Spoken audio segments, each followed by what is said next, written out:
Et si Joe Biden faisait la même chose? Imaginez les gros titres, l'indignation, le cycle interminable de l'actualité. Si Biden avait éternué de manière inappropriée, un dirigeable survolerait la Maison-Blanche et diffuserait Joe Biden a éternué. Dernière nouvelle.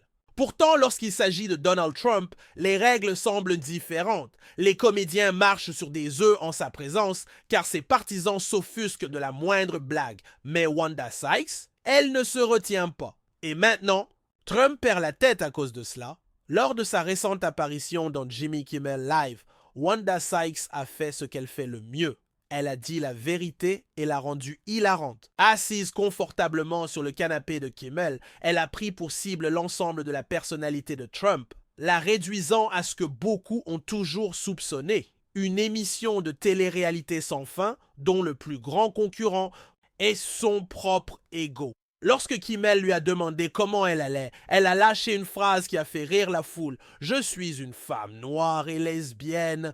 Comment diable pensez-vous que je vais ?» En une phrase, elle a résumé le chaos, la peur et l'absurdité du paysage politique sous l'influence de Trump. Le public a éclaté et Internet a rapidement suivi. Mais elle n'avait pas fini. Sykes a ensuite dépeint le style de leadership de Trump, le comparant à un bambin en train de faire une crise dans le rayon des céréales. Et honnêtement, n'est-ce pas tout à fait le résumé? Personne ne pique une crise comme Trump. De la rage à propos des Frosted Flakes à l'obsession de ses propres audiences télévisées, son comportement est tout sauf présidentiel. Selon Sykes, Trump écoute probablement même ses propres discours juste pour augmenter ses chiffres. Parce que bien sûr, dans son esprit, les audiences sont tout. Elle a plaisanté. Au moins, personne n'a été viré ce soir, sauf, peut-être le bon sens. La chute a frappé fort. Et Trump? Eh bien, il ne riait pas et ses blagues ne concernaient pas seulement ses crises de colère. Sykes s'en est directement prise à l'étrange obsession de Trump pour les questions transgenres. De toutes les crises qui se produisent dans le monde, catastrophes climatiques, instabilité économique, conflits mondiaux, Trump semble croire que les toilettes sont le plus gros problème de l'Amérique. Sykes a souligné l'absurdité de cette obsession, se moquant du fait qu'il passe plus de temps à attaquer les personnes transgenres qu'à s'attaquer aux problèmes du monde réel.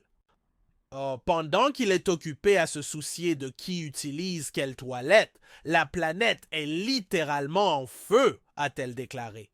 Et elle n'a pas tort. Elle n'a pas non plus hésité à interpeller les partisanes de Trump, en particulier celles qui ont refusé de voter pour Hillary Clinton.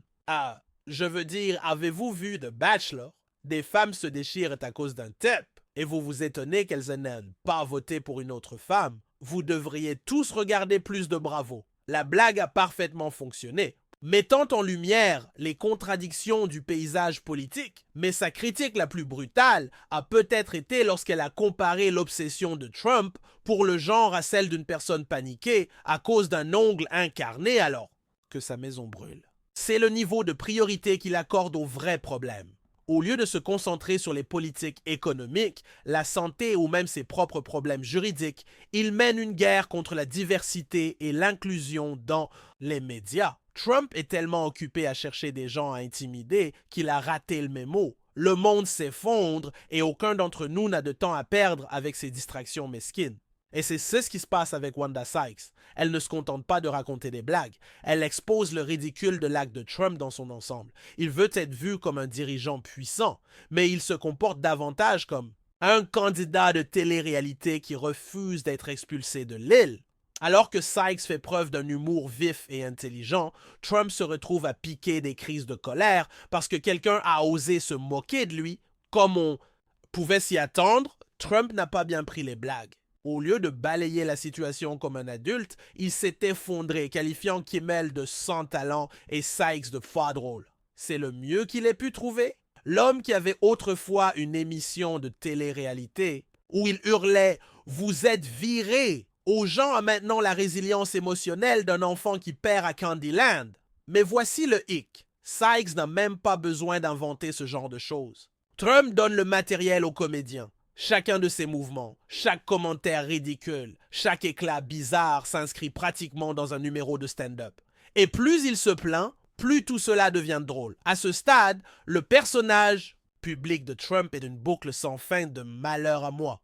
Il joue la victime chaque fois que quelqu'un fait une blague à ses dépens. Il se plaint des comédiens, des journalistes et même des publicités pour les céréales. Oui, sérieusement, Sykes s'est même moqué de la façon dont les partisans de Trump paniquent devant les publicités mettant en scène des couples interraciaux en plaisantant. Les Cheerios ont fait peur aux Blancs. Vendez simplement ces foutus céréales. C'est une blague, bien sûr, mais elle reflète aussi une vérité profonde sur la paranoïa et la peur qui ont alimenté une grande partie de la base de Trump. Et puis, il y a eu la dernière réplique de Sykes. La présidence de Trump est peut-être terminée, mais sa capacité à se mettre dans l'embarras reste inégalée. Si Sykes utilise l'humour pour mettre en lumière les vrais problèmes, Trump continue de piquer des crises dès que quelqu'un ose le critiquer. Il est le type qui crie « fake news » à chaque fois que la réalité ne va pas dans son sens. Et n'oublions pas la blague au tribunal qui a fait jaser tout le monde. Lorsque des rumeurs ont fait surface selon lesquelles Trump aurait eu des gaz pendant son procès, Sykes n'a pas hésité. Ah, je sais qu'ils disent qu'il y a des gaz au tribunal et tout ça. J'aime le fait de regarder depuis chez moi. Le public a perdu la tête.